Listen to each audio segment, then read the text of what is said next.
Welcome viewers, I'm only a human being and not a machine, so it's beyond my ability to preserve track of all the times that Donald Trump has threatened to sue CNN for defamation or actually carried through on his threat. I will simply note that it seems to happen a lot. None of these complaints have actually been successful in terms of triumphing the litigation. As always, they get tossed out. But before we go ahead, please kindly take a moment of your time to hit the subscribe button and then the notification bell for latest updates from us. They appear to be fairly obvious slap suits, designed to 1. Reason pain to CNN by being costly and time ingesting to defend, and 2. Convince his extremely gullible base of supporters that he's fighting the evil media. Back in July, he had previously reputable lawyer James Trusty send CNN a defamation danger letter. Since then, Trusty has been appearing in a bunch of Trump-related nonsense. It appears that Trump and Trusty have followed through on their threat and sued CNN on a bizarrely stupid defamation theory. It's so bad that attorneys are discussing how it could lead to sanctions. Indeed, it's so bad that if Trump's legal idea is legit, then Trumpists themselves should be scared because it basically suggests that having bad opinions about politicians is defamation. To kick things off, rather than accurately calling him former President Trump, the criticism refers to him as President Donald J. Trump. Which is just pathetic. But, really, there's so much nonsense in just the opening paragraph by myself that entire case studies could be written on why this is stupid, so it's a daring move to basically say that I, the plaintiff, can insult the defendant, calling them fake news, but they can't have anyone call me a racist.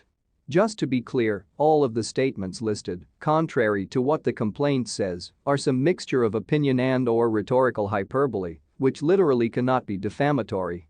But you can tell that the actual strategy here is to take an axe to the actual malice widespread set forth in New York Times v. Sullivan.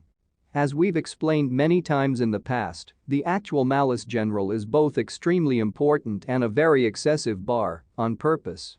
It applies to public figures because the reasoning is, correctly, that public figures get a lot of criticism, and it would be dangerous for free speech if those public figures may want to drag everyone to court over every minor criticism or simply some random minor inaccuracies. Many lay people think that actual malice means what it sounds like, that any individual wants to hurt your reputation.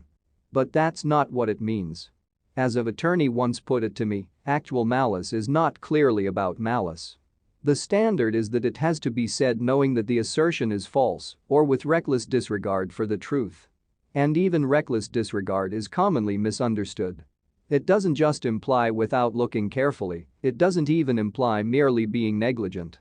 It means that the speaker had serious doubts about the accuracy when it was stated.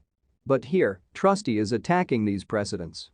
Note that he distinguishes the definition of the legal standard from the way actual malice commonly is understood.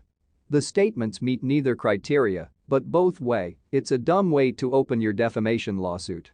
They then make it clear that they're hoping to use this lawsuit to strike down the actual malice standard, probably because they recognize that Clarence Thomas hates the actual malice standard and has been practically begging for a case to strike it down.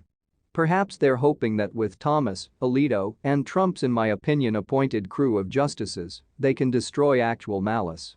Suing the media for criticizing a former president for mendacity and misleading people and supporting an actual insurrection is no longer vindicating the marketplace of ideas. It's trying to shut people up for criticizing you. It's been pointed out so many times in preceding cases, but I think it needs to be pointed out again that calling any individual a racist is not defamation.